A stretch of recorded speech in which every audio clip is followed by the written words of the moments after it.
Hello, everybody, and welcome into another Hockey Writers Roundtable. I'm your host, Matthew Zator, and as always, joined in by my co-host, Jacob Billington. And we got Zach Martin as our guest for this episode. Zach, how's it going? Oh, doing good. It's always good to talk hockey and always appreciate the invite to do so. So, doing pretty good. How about you guys? Good. I'm doing good. Yeah, it's been, I mean, it seems like we're doing these episodes two times a week, and I mean, there's big news, sometimes there's not. But we Right. always have stuff to talk about as we go through the season, and we're about 2 weeks, closing in on 2 weeks, going into this, and lots of storylines already throughout the NHL. Lots of players have gotten off some pretty good starts, some not so much. Same thing with the teams. So, I mean, very early, but of course, there's panicking happening in some markets. Of course, as So it's always. very early in the season. But let's get to our first, or we always do on the show, is our NHL news and rumors roundup. And we're going to start in Utah because they're one of their best defensemen, maybe arguably their best. Well, maybe not. Sergachev is their best defenseman. But Sean Durzi is right up there. He was on the top pairing. He was really good for them last season, and he is now out for long term. And that's a big blow to them, especially after such a great start. And there's been talk. I don't know if it's really legitimate talk, but there's speculation that they could go out and maybe get a guy, of course, not on the same level as Jersey, but to kind of help out the defense. And I'll start with you, Zach. What do you think about that? Do you think Utah should go out and get someone? I mean, they're in a bad situation. I mean, when you're looking at it, I mean, GMs are looking, well, you need a guy. Yeah. So you don't want to be desperate. You don't want to rush into things, but do you see a move coming there? I can definitely see a move coming just because of the fact you said it's long term and do you really trust anyone from Tucson, your AHL affiliate, to be able to have anyone that's ready to go right now with, the start you're already on? It's kind of like that's, a top line guy you lost. Now it's yeah, you might not get a top line guy back in return, but if you're able to get someone that could easily fit in within that six, and you're kind of just moving the other guys up a line, then yeah, I definitely do see them making a move somewhere. Of course, there's teams that, you know, it's so early in the season. I don't know what teams would be willing to make a move right now, but I still wouldn't be shocked if you see a team that's like got a plethora of defensemen kind of just waiting in the wings to be like, yeah, we'll throw you a bone for a defenseman if you give us something back that's worthwhile. So I could see something happening with a team that's kind of, really heavy loaded on the defensive side of things. I mean, of course, looking at the Maple Leafs, so we'll talk about them in the next one. But Well, I, I was thinking of them. That was the one team I was thinking about because they have a lot of defensemen. yeah, and Timothy So Liljegren has been in the rumors. I want to say since the beginning of the season. We've talked about him a couple times on the show, but yeah, I mean, he could maybe be a guy. Jacob, what do you think about Utah? I mean, do you see a move, or is it just maybe just run it out and trying to see some of their younger guys? Maverick Lamoureux was called up. I mean, I don't know if I mean, he's a prospect. He's one of their top prospects. Do you see it more internal or do you see a move? I don't hate the fact of having Maverick Limru in the lineup. Like, I think that that's a great opportunity for him, and he's going to be able to show what he can do. You took the words right out of my mouth about Timothy Liljegren. I think that he would be a perfect fit to fit in on Utah there, and a great acquisition for Utah to kind of just add to that right side. And we didn't even mention John Marino. He's out 3 to 4 months as Yeah, yeah. well, and he's a really important factor on that blue line because right now it's Sergachev, Kesselring. Um, just a bunch of guys after that. They went from a really, really good blue line to really mediocre very quickly. And I'm sure there's a name or two that I'm missing there, but yeah, probably like Travis Dermer or someone like that, probably. Ian Cole. yeah, Yeah, Ian Cole's there. Cole. Yeah. Yeah. Dermot's in Um, Edmonton. That's where he is. Gosh, tells you how much this offseason has been absolutely insane. But well, and then but yeah, go back to Lilligren too. I mean, he just signed like a new recent contract with the Leafs too, so you already got a nice little insurance of control for a couple seasons, and the AAV is not bad either. So Mhm. Yeah, I mean, Liljegren, I don't know. I mean, there seems to be talk that he could be moved. He's trying to block out the noise. I mean, obviously. But I mean, I think he needs a new situation. I think, with how the Maple Leafs, where they added Chris Tanev and, oh yeah, Oliver wow, Ekman that was nice. Larson. And they're both fitting on really well. And then you're looking at Liljegren. Where is he playing? He's playing bottom pairing, maybe even out of the lineup. I mean, he's been a healthy scratch already this season quite a few times. Yeah, I don't know. I think he's in a better situation. I don't know. Utah, again, probably won't have to give up too much to get him. Probably a draft pick, maybe a lesser prospect. I don't know. Um, yeah, that could be a solution. And he would be someone you'd be in the lineup even after these guys return. Be a little more crowded. But, some of their guys like Kolyachonok has been pretty good on their bottom pairing there. Kesselring has been really good. So, I mean, these guys aren't obviously not going to replace Durzi because he's one of their best defensemen. And then John Marino, he hasn't played his game with them yet since he came. So once they come back, their defense is going to be really good. Depending on if they go for someone, I don't know, but we'll have to wait and see on that. Right. Speaking of the Maple Leafs, there's on the only game on Monday, there was only one game played, and that was the Maple Leafs and the Lightning before the Frozen Frenzy, which we will talk about later on. There was a lot of representation, and that came lots of scouts, and I don't know if it was for trade or because they were scouting for that tournament at the beginning of next year there. Which, I mean, that could be too, trying to find out who they're going to pick for those teams. Jacob, do you see anything from this? I mean, yeah, scouts always are at these games, especially when there's only one, to look at. But is that a precursor to a trade involving a couple of these teams, or? I don't necessarily think so. Obviously, if there's one game on the dock, there's going to be 13 scouts there Yeah. watching, just figuring things out. And there are a few names. Calle Yarncroke, he was in talks at the beginning of the season. I think he's kind of settled in now, and I think he's going to be a mainstay on that third line there. But David Kampf, he was just healthy scratched for the first game, or for the second time since joining the Leafs. And so I wonder if he could be in play. He's one of those guys every team really wants a David Kampf on their fourth line. The Leafs don't necessarily have the money. He's kind of a luxury at his cap hit. I think it's 2.2 million. Could be a couple $100,000 off on that, but yeah, he's a bit of a luxury to them when it comes to that kind of money. So I wonder if he could be in play. And of course, we talked about Liljegren as well. And then just some more on defense. That they have a lot of guys. They don't have anybody that's truly going to be sought after on defense that could be in play. So like Simone Benoit's not going anywhere. No. And then once Hakanpää's back, then things open up a little bit more. But for now, I don't see them moving anybody but Liljegren on defense.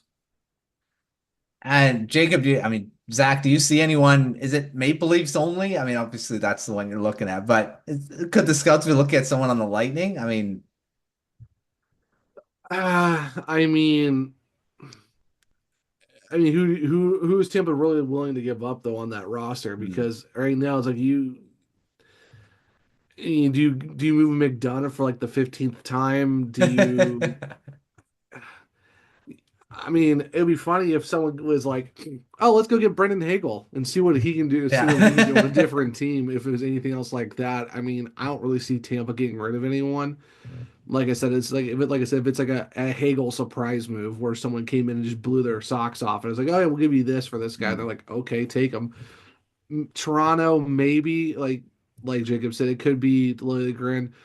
Every team would love a Cal Yarncroke as well. And I mean, I love this guy. I would love if he actually did join the Hurricanes. I wouldn't mind Nick Robertson, Yeah. but maybe he's another guy because he seems like he's supposed to be a left winger. If they throw him on the right wing, he's been kind of bouncing up and down the lineup and stuff like that. So it's just one of those things where another guy who wanted a trade. Obviously, the Leafs never got rid of him. Now they signed him to a really cheap deal, which I think any team would be like 1 year at less than $1 million. Okay, we'll gladly take that contract. So, but it's probably for Four Nations more than anything else. Or it's Yeah. like, hey, there's one game tonight. Just go to Toronto. Let's just do that for the one game and just be done with it, I guess. So it could be nothing, could be something, but who knows? I don't think there's any chance that anybody's scouting Tampa because No. Tampa's not in a position to be trading anybody. Yeah, that's Their top it's six is looking pretty solid. I think that they would be absolutely foolish to trade Hagel. I mean, he's going to score 80 points this year. Yeah. okay. I He's- should it was more so just like, yeah, sure. If someone's like, we'll give you a Tanner Jeannot trade, all of these, like, we'll give you 6 picks for this guy sold. Thank you.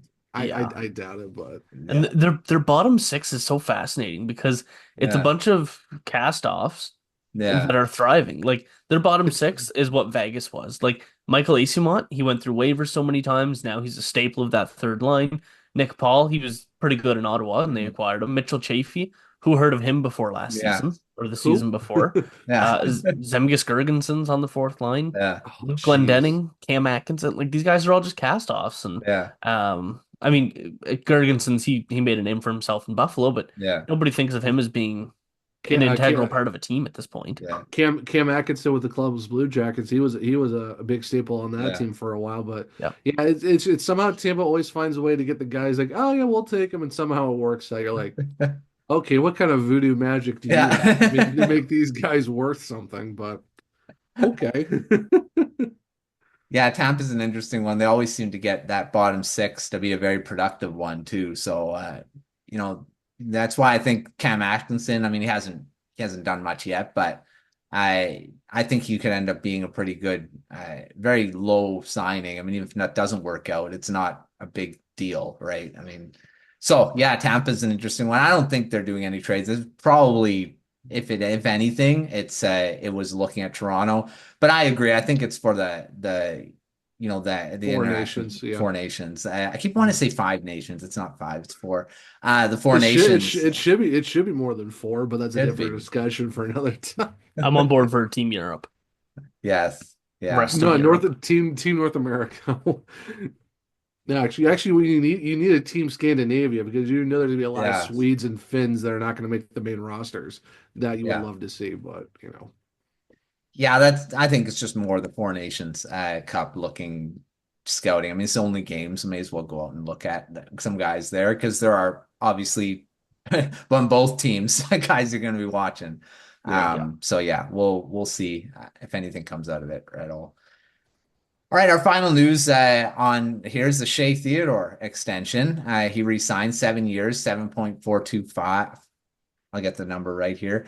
7.425. I had that right. 7.425 million AAV. I mean, there was kind of talk maybe that he could be on the trade block, but obviously not anymore because he signed this extension. I Zach, what do you think about the deal? I mean, it seems like it falls into where most of these big name defensemen are kind of going. What do you think about it? Well, first of all, where are they getting this monopoly money to be able to I extend all know, these guys right? after they just signed Hannafin to that huge contract last year? But I mean, hey, Shea Theodore's really good. He's been there for a long time. You know, you extended one of your guys that you've had for a while now, and yeah, the AAV. You know, it's under what Moritz Seider got. It's under what a lot of these guys on defense picked up. I mean, it's what less than 500,000 more than what Brady Shea got with Nashville, and Shea Theodore's done that and won a cup. So I mean, yeah, if you're Vegas, you're loving this deal. You got him under 8. It's only for 7 years, and you lock up an integral part of your blue line. Can't really be upset with that. I just want to know where they're getting the cap circumvention to make this work with all these contracts. But hey, gotta give them props. They're figuring out how to get it done with their cap compliance. Whoever that officer is that does that. Well, it helps that the Robin Leonard stuff is gone now too, so Also, yeah. they can Well, accumulate without having LTIR. yeah. Jake, you have anything Theodore extension? Any thoughts on that? I just think outside of all of the shenanigans that people point out, Vegas does such a good job of controlling their cap. They do. Like they lock up their guys and then they deal with it later, and it's working out so perfectly for them. And they acquired Tomas Hurdle, who Yeah, has 4 more years, well, 3 years after this one. And they got him at like 6.7 million. That's great work. Jack Eichel, he's still got next season as well. Um, Barbashev, getting him for $5 million. Like they just make so many smart signings. Zach Whitecloud, I think it was a 5 or 6 year deal at like 2.8. hmm They're just so smart. And so when you do that down the road, these deals start to look better and better, and you get more space to sign these big guys. So they have Petrangelo at 8.8, Hannafin at 7.35, and Theodore at 7.425.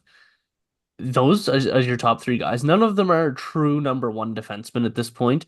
Petrangelo was, Hannafin is close, and Theodore is also pretty close. I wouldn't really consider them like in that upper echelon of Charlie McAvoy, Jacob Slavin, Adam Fox, like those that level of player.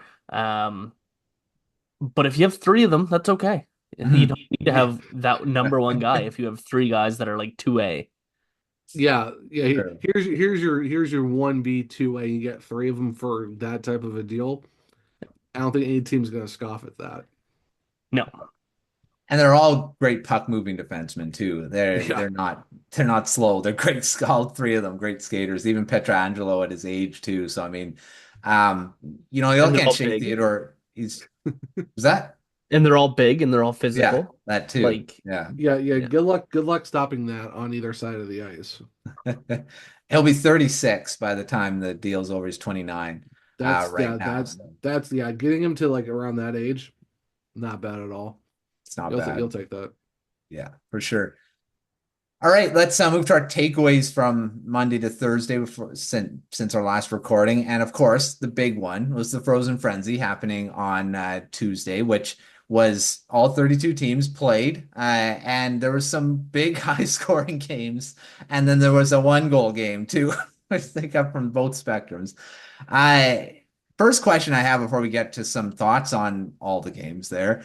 Zach, do you think this should be happening later in the season? I mean, last season when they did it the first time, it happened today as a recording, the 24th. It happened earlier this season too.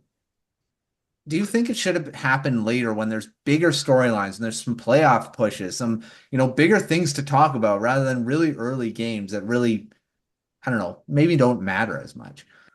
Yeah, I would definitely say this would be perfect if it was like a Saturday night the week before the trade deadline. Like, let's say it's Saturday, like Mhm. it's the Saturday before the deadline. Like the deadline's Thursday. You're rolling into Saturday. Here's Frozen Frenzy. You get all 32 teams. You're able to watch all the games and stay up until 1 or 2 o'clock in the morning.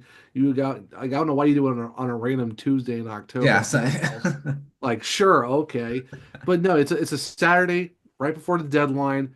All 32 teams are playing. Now you can pretty much watch everyone and figure, okay, what game should we watch and find what guy we would love to get to add to our roster. I think that would be the biggest impact of what storylines can we get out of this. Yeah, here you go. All 32 teams this Saturday before the trade deadline.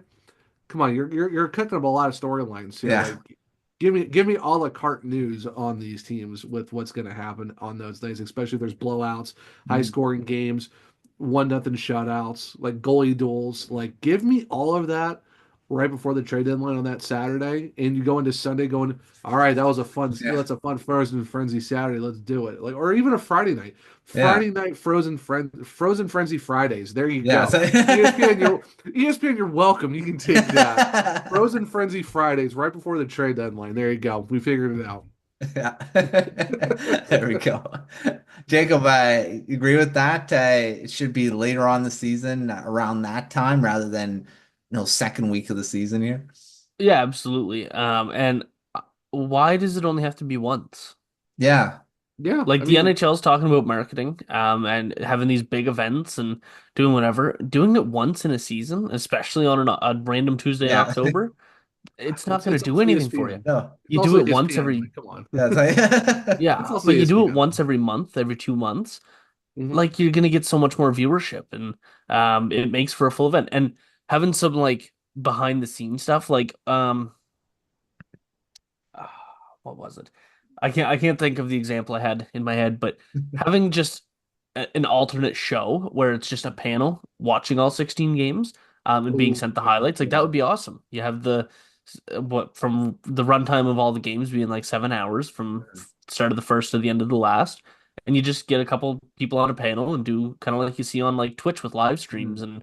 and those big organizations just that sometimes people will rotate in and out, Mhm. have them talking about all the games, have them talking about different topics, but just kind of have a panel and they get sent all the highlights. Like that's another option that they could do. So, Mm. Zach, you and I are gonna fix ESPN from the ground up today.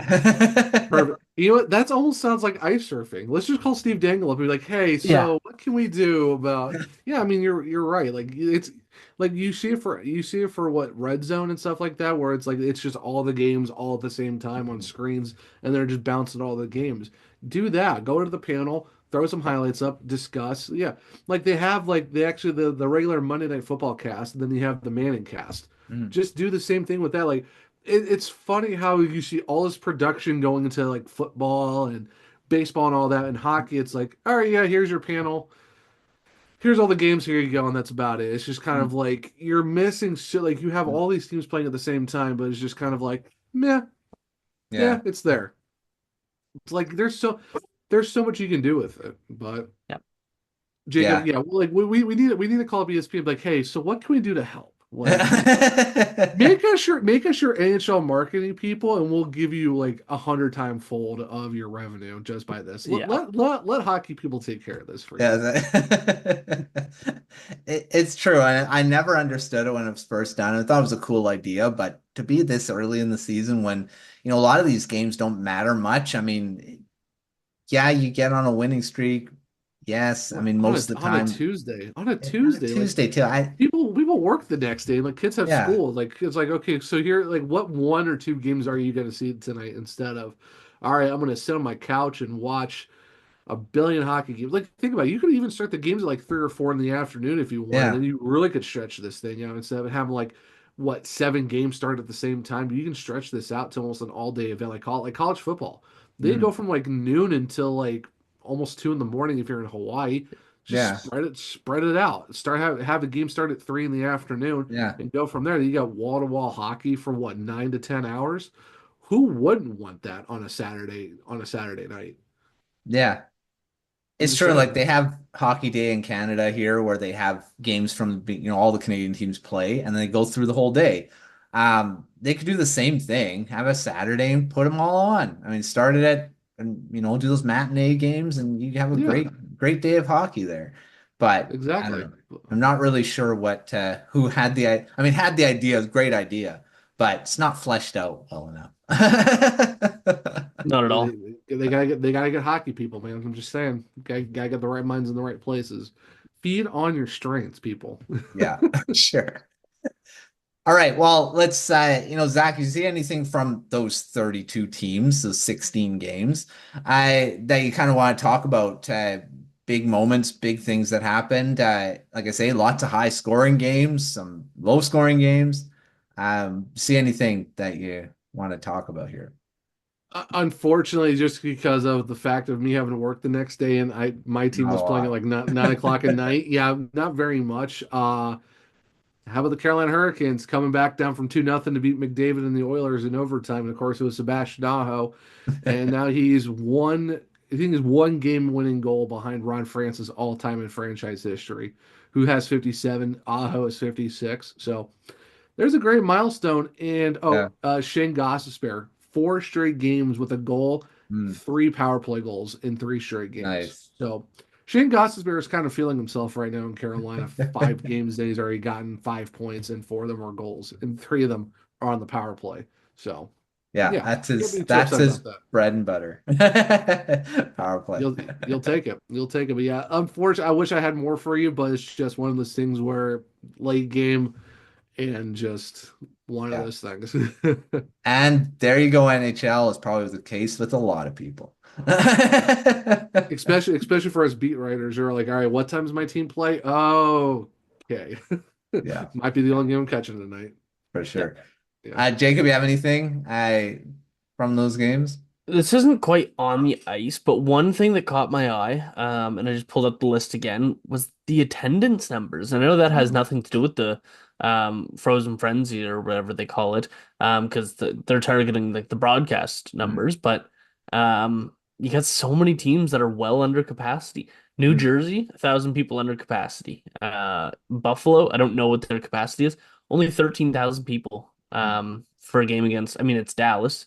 Sure, Buffalo fans aren't lining up to go see to go see Jamie Benn, but And then you got Columbus with only 14,000, the Islanders with 12,000, um, Utah with only 11,000. That blew my mind because the Delta Center can hold, I believe it's like 16,500. So they're 5,000 below capacity. I don't know what's up with the numbers, and I know it's a Tuesday night, and I know that going to your local hockey game has nothing to do um with the Frozen Frenzy, but like in Columbus, 14,000 and you have Toronto in town. That's shocking to me. Um, New York, you got Detroit in town. Detroit's a really big market team, and you're only pulling in 12,000. Hmm. I don't know. A lot of attendance issues showing up this season. Yeah, that's actually a big thing. I mean that yeah, I mean weekday maybe. I mean that could be an issue there. I mean, but yeah, that's some big discrepancies too for, you know, under capacity. So yeah, that's a bit of a storyline. We'll see how that goes throughout the season. All right, well, let's talk about a team that the only team that has no losses yet, and this may change by the time we get on here. They may lose to the Kraken, and that's probably what will happen. But they are 6-0 as we're recording before the game against the Kraken, Winnipeg Jets. I Jacob, why are they so good to start the season? I mean, there were some question marks to start. I know you mentioned them early in the season here on one of the shows that everything's going right for them right now. Obviously, 6-0. Hellebuck for now. And then you're looking at, I mean, their defense doesn't look like they're missing Brendan Dillon at all. What do you think about the Jets early on here? I was really worried about the defense, just because they already had a sort of soft defense, not very good defensively. They just didn't have the best defensive group last season, and then they lost Brendan Dillon, who was a really important piece of that. And then they just say, you know what, never mind, we're all going to step up here, which is a great thing. Like you got Neil Pionk, he was not good last year. He was a problem. Now he's got 7 points in 6 games, and he's been really good defensively. Josh Morrissey is doing Josh Morrissey things. Colin Miller has looked incredible coming over from New Jersey. Um, Dylan Sandberg is playing great. Dylan DeMello, he obviously being Dylan DeMello, he's not going to get the points, but he's going to shut everything down. Um, so yeah, everything's been going really well on the defensive side of things. You look at the forwards, Nikolai Ehlers still struggling with some ice time, which is I don't understand that. He's a superstar level caliber player that gets played like a third liner and has through this is I think 3 or 4 coaches that have done it now. I don't understand it, but this year it's working. He's got 8 points in 6 games.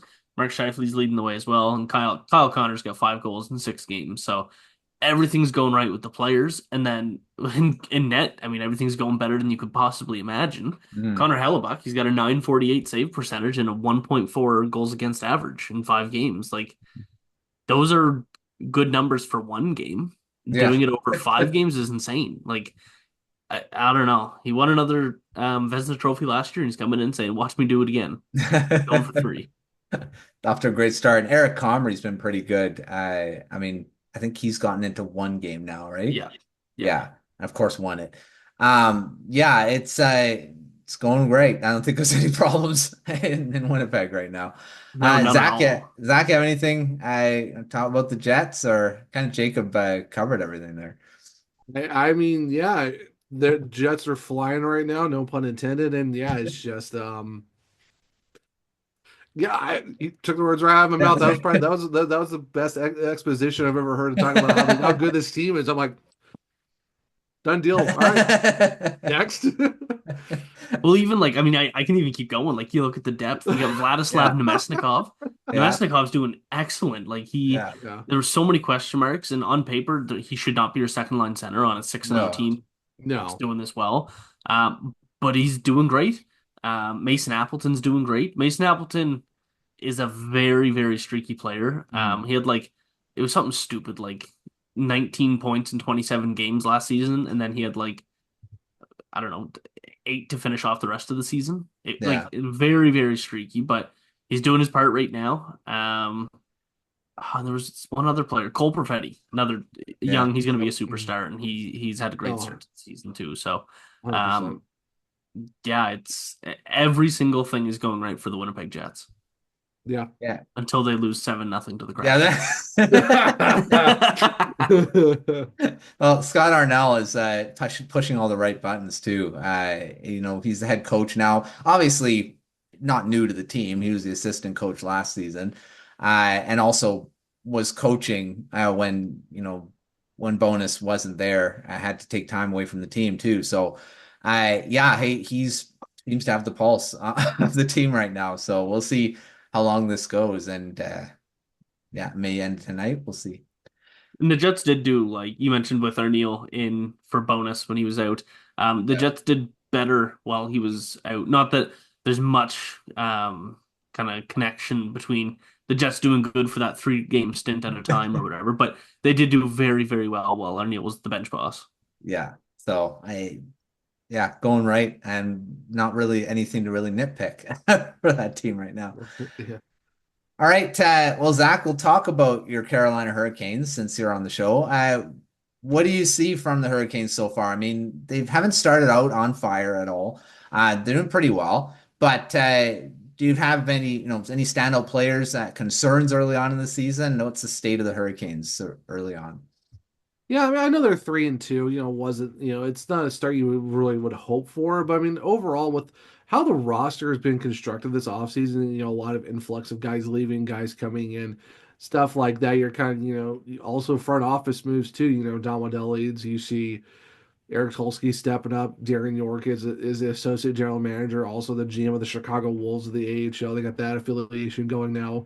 Trying to send all your young guys down there. You said Brendan Lemieux down there too. So you're adding some veterans to that group, and you're just trying to look at your roster and see what you got going on right now. And of course, as they're going into Calgary tonight on Thursday, tonight, I mean, they've shuffled the lines around to where now you have Eric Robinson in the top six, and you got Roslovic on the top right wing, and Seth Jarvis is with the Jordans, and Jordan Stahl and Martinook on the third line, which worked really well last year. How that worked out, so I'm not really too concerned about that. But it's just you see a little bit of shuffling that kind of worked against Edmonton.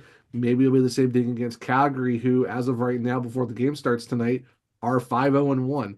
Mm. So talk about another team that's on fire right now. Of course, once again, sorry, it's too easy. I'm on fire. But it's in terms of standout players, like I already talked about, I'm Shane Gostisbehere.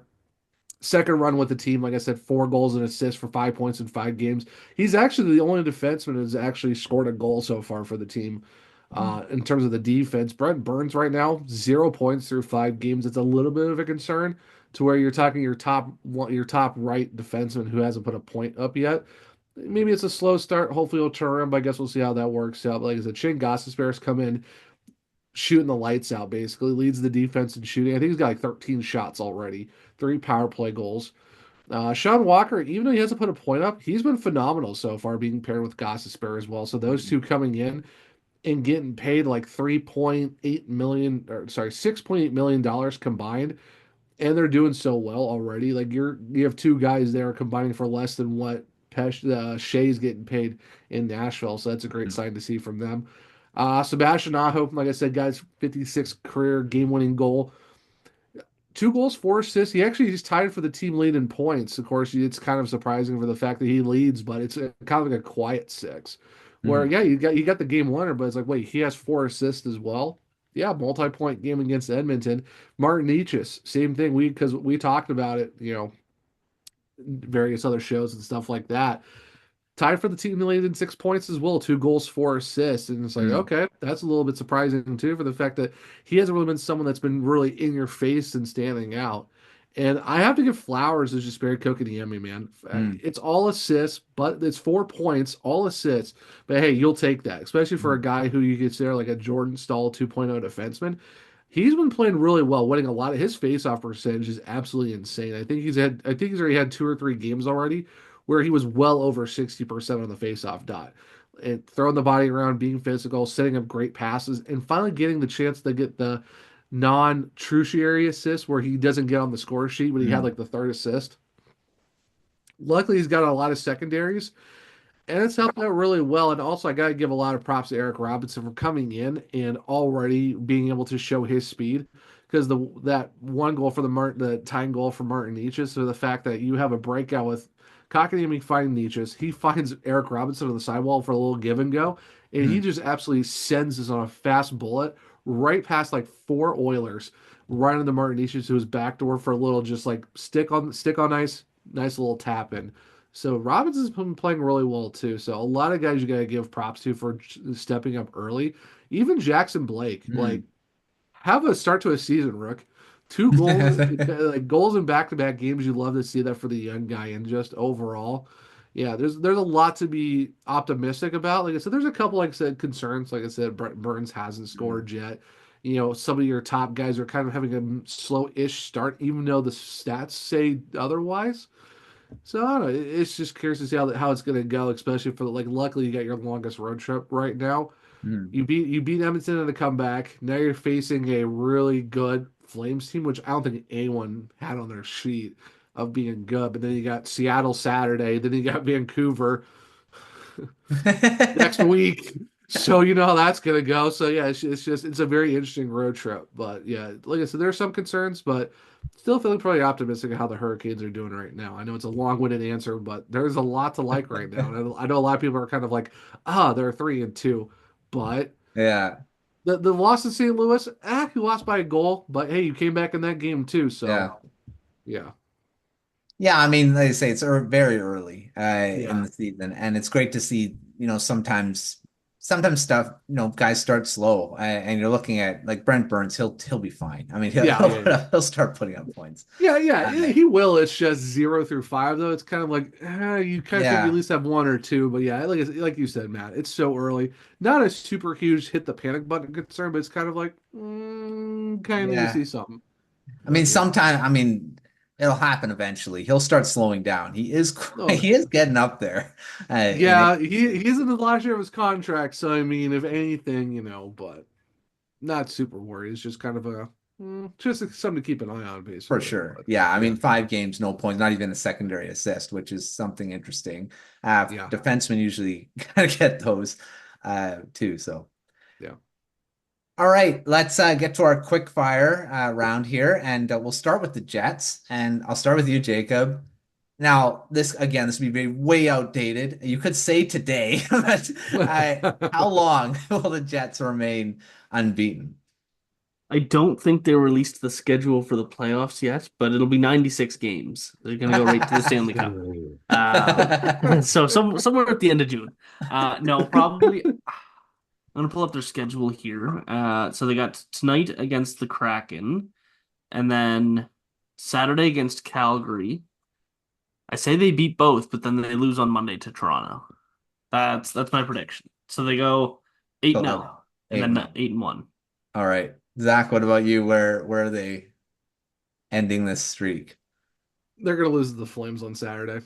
The Flames are too good right now. I think they have a legitimate shot of taking down the Jets. So yeah, you get to enjoy one more win against the Kraken, but yeah, no, Calgary's gonna have something to say about that. All right. Um, I'll I'll say I'm with you with the Flames. I think the Flames will probably beat the Jets. I think it's gonna go there too. So 7. It'll be a 7-0 start before they lose their first one. All right. Next up, Zach, I'll start with you. Which team will make the first significant trade this season, and what player will be involved in it? Oh geez. I made it tougher because I actually asked about the player too. Yeah, it's like let me see what kind of Nostradamus this pick. Or this trade. I mean, we've already talked about it. I could see it happening. Toronto sends Lilligren somewhere Hmm. just to get some cap leverage and kind of unclog the jam that's in defense for them because they have way too many defensemen right now. So go with the low hanging fruit, just like 1967. They're going to trade Lilligren because All why right. not? Sounds good.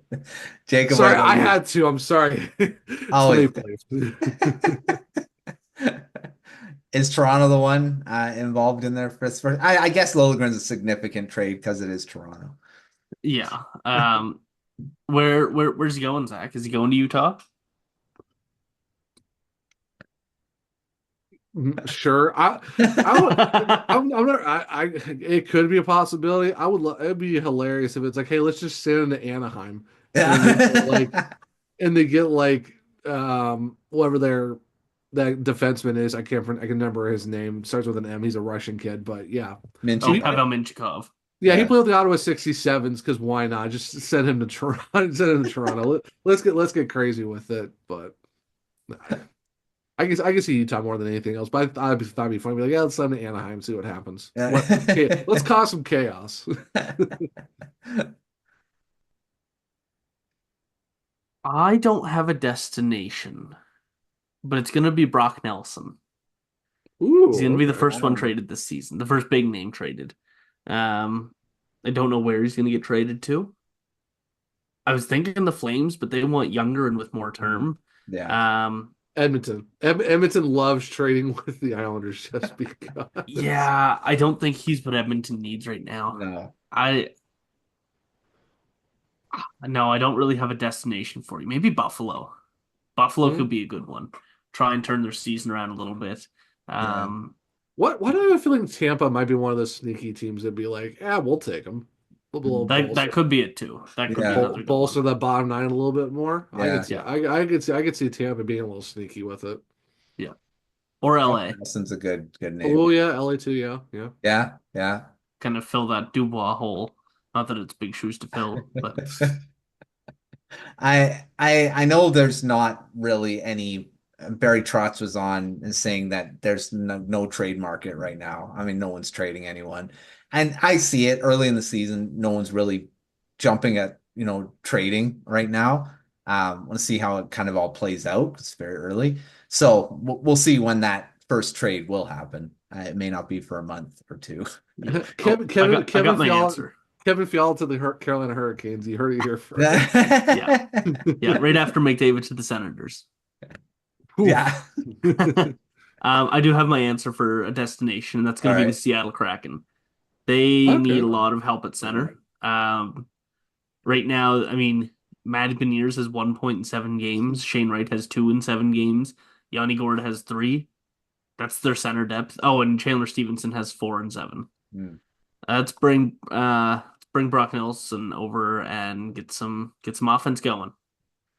All right. We'll see. We'll see if Brock Nelson gets traded this season at all. All right, moving to Vancouver. I always got to have a Canucks question in here. And I'll start with you, Zach. Brock Boeser is unrestricted free agent in the offseason. He already has 4. Oh man, I should know this. 4 goals this season, I believe. And he's could be up for a big raise, especially if he hits 30, 40 goals again. I do you see him getting re-signed this season? Or will it drag on until the off season? And then part two, what kind of money will he get? I think he'll get re-signed. I think he gets re-signed before the summer, just because it's if he's on a tear and Vancouver really wants him, I definitely could see them throwing him the term and the money to keep him here. 8 years. I don't know what your cap situation is. I'm gonna throw a number out. If you tell me let me know if it's too Sure. high or too low. 8 by 9.25. I feel nine's a bit high. I think it's going to be around the 8. I think I, it's gonna I be around- I almost said 8, but I'm like, 9 sounds a little bit, just for what. I Like I said, think I knew it's probably gonna be high, but I'll say 9 just for the fun of it. Let's just say 8 by 9. And I all know it's right. still probably too high, but let's go 8 by 9 because why not? I mean, hits 40 goals again. I mean, he definitely has that negotiating power looking at guys around that number. So, yeah, I think it's going to fall around that 8-ish area. And then, yeah, I do see the max term though, for sure. Jacob, what about you? What do you see Besser re-signing for? And is he getting re-signed in season like Pedersen was last season? I think he gets done during the season. I don't think it's going to be a max term deal. I think he's probably going to aim towards a 5-year deal, bring him to about 32, 33 years old and give him time for one more contract. And if I was to guess the AAV, I would come in just a little bit under 8. Yes, he had a phenomenal year last year. Last year was the first time he ever hit 30 goals or 60 points. Mhm. So you got to see it again. But if they're going to lock him up mid-season, then you're not going to really have the full season to prove it again. So I'm going to go. I'm going to go 5 years, 7.85. I like the number. I want him re-sign longer, but I mean, 5 years is still pretty good Yeah. to get re-signed for. I mean, he's not going to enter the Pedersen 11 million at all. No. I think the 7-8 million, I think that's where it's going to go to. And he does have 4 goals in 6 games. Yeah, I should just go with my first instinct. So yeah, and Besser's off to a great start this season already. Almost had a hat trick in his first game again. He's not off to the same pace he was last season, but that's because he had 4 goals in one game to start. So I mean, That's a good help for well, him. that'll help you. He's Um, slacking. What a bum. Still pretty good. Point a game, 6.6 games so far. Yeah. All right. So I'll start with you, Jacob, on this one. Now, what's the biggest storyline or trend that has come up early this season? There's a few obvious ones, but what do you see trending right now? You can't outscore your problems. Yeah. So there's a lot of different trends, a lot of them being goaltending based, a lot of them being high offense. This is a little bit of both. You can't outscore your problems. And I'll look exactly towards the Colorado Avalanche. You see them, they have a lot of problems in net, but then you have defenseman Cale Makar leading the Art Ross race at the moment. Yeah.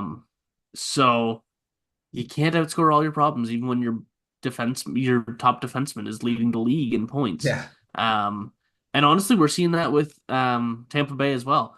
Andrei Vasilevsky does not look good this season, and they're having a hard time outscoring those problems at times too. So they're off to a fine start, but they're really relying on their offense and not much from their goaltending. There's big ones. I think goaltending is a big one right now. I mean, there's a lot of struggling goalies in this. I mean, the first beginning of the season seems to be that way, high scoring, and then it kind of, later on in the season it kind of tightens up. But yeah, lots of high scoring games and some goalies that have some question marks. Zach, what about you? What a storyline or a trend you're seeing early on here? Well, we talk about the goaltending, how it's struggling. How about the Flames goaltending, man? I mean, you look at two goalies who Dustin Wolf is 3.0 and 0. I think his goals against is like a 2.6. His Hmm. save percentage is like a really like a 934. So that's really good for him in terms of how that's working out for them. But then you look at, Daniel Vladar. Yes, he has a loss, but that was in, extra time. So I mean, that's still Hmm. pretty good too overall. And just how that's sorry, my dog is going absolutely crazy. But yeah, just looking at the Flames, like both goaltenders are playing really, really well right now, and especially helping out a team that's I think seventh in goals for and fifth in goals allowed. So that's really helping them out right now. So yeah, when we talk about goaltending kind of struggling in other areas, the Flames are finding a way to get a tandem that people are kind of like, how is it going to be without Hmm. Markstrom? So yeah. I'm a proud Dustin Wolf owner in all three of my fantasy hockey leagues this year. That's the one thing about the Flames. I was not sure about their goaltending at all to start the season because you don't know. I mean, a rookie coming in and not being, against a defense with a defense that you're again not sure about, and they're actually been pretty good to start the season, which is a surprise to me. I mean, I thought they weren't going to be too good, but I mean, again, very early on, 4-0-1 to start the season. We'll see again how sustainable that is. But yeah, their goalies have been pretty good to start for sure.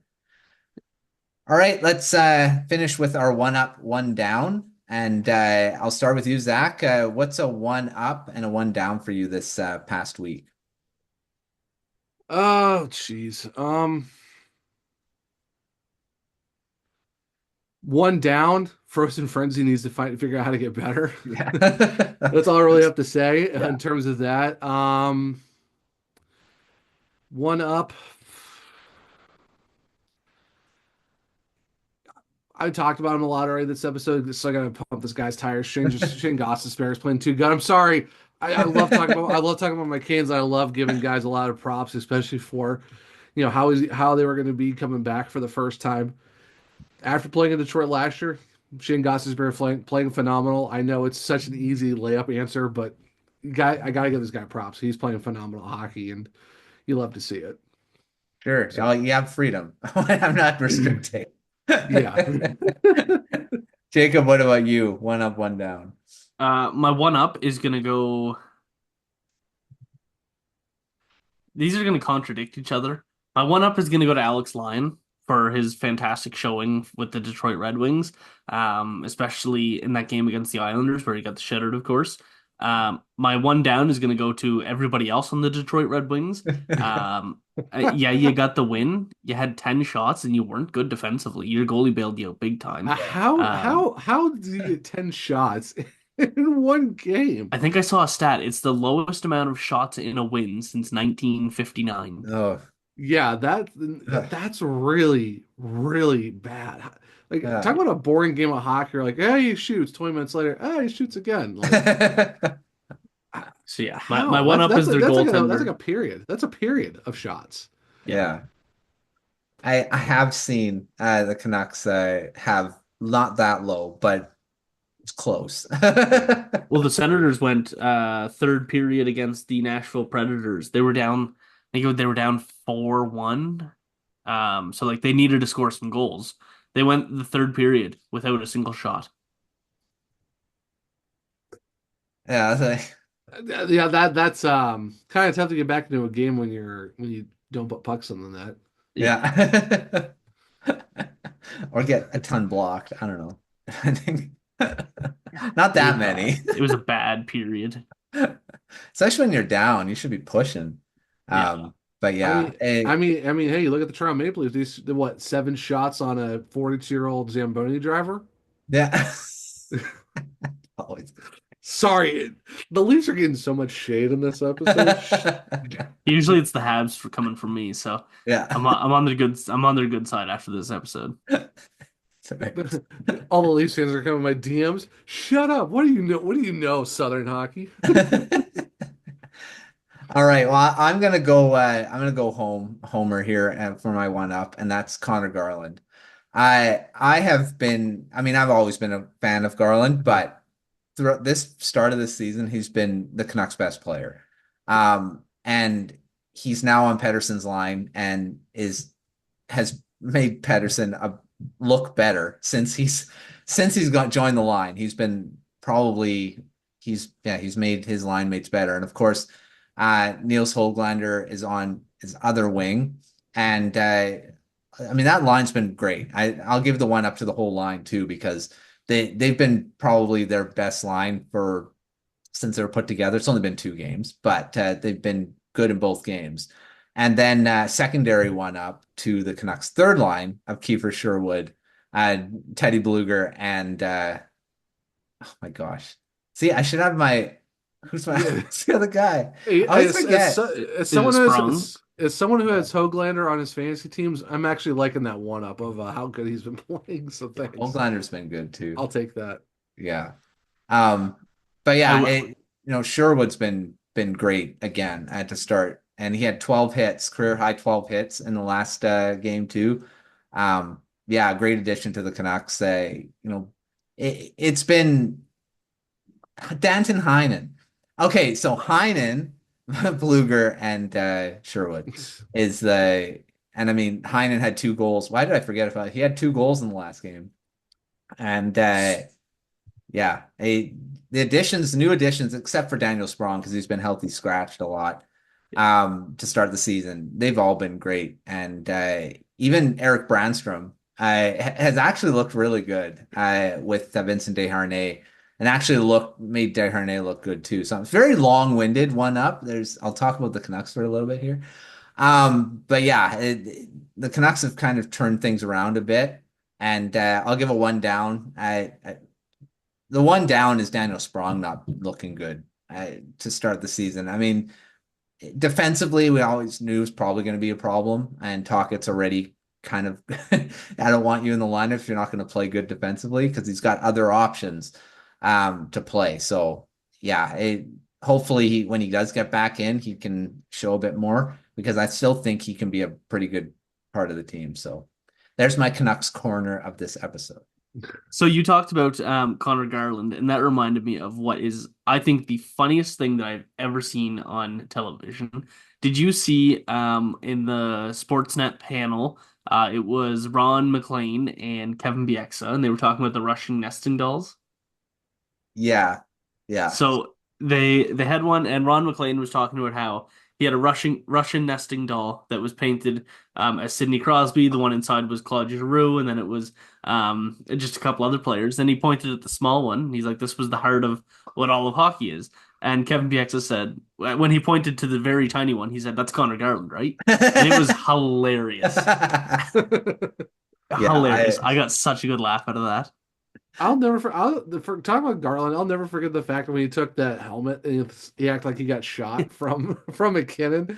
That is still the greatest reaction of someone just getting lightly like just tossed his helmet right back to him. It's just Yeah, like he got smacked by a ghost or that was something. McKinnon too, wasn't it? That Yeah, it threw was the helmet. McKinnon. You know, it Yeah, was like he just lightly tossed it to him, and he's just like, "Oh my gosh!" yeah. In the middle of the insane scrum. That's still one of my best Garland reactions because it's just like he lightly tossed it to you, but I I always laugh when I see that clip when someone plays it. It's like, good times. Yeah. Good times when Connor Garland was on the pre bring back Kachinas of the Yeah, Arizona Coyotes. yeah. I Garland's my favorite player. I mean, not just because I mean, biggest thing is he's undersized, but he doesn't ever take a shift off. He's always working hard. He's one of the I mean, it's just in his DNA. So I mean, obviously he can't turn it off. But yeah, he's fearless too. Like goes in the corners with I mean, he knows his size, but he goes in the corners like he's a 6'5" guy and not worried about it. And he's in those scrums too. I mean, it's yeah. Garland's. Yeah. I'm thrilled he's still a Canuck. The one thing there was talk about the trades they could have been traded. I'm happy he's still with in Vancouver. All right. Well, long-winded Canucks end to this episode, but thanks, Jacob. Thanks, Zach, for coming on and talking a bunch of different things again. But it's lots of games coming up. Well, it was only one game the other day, but we'll get back to our normal schedule of games, I think, as we go here. But yeah, until our next episode, we will see you next time.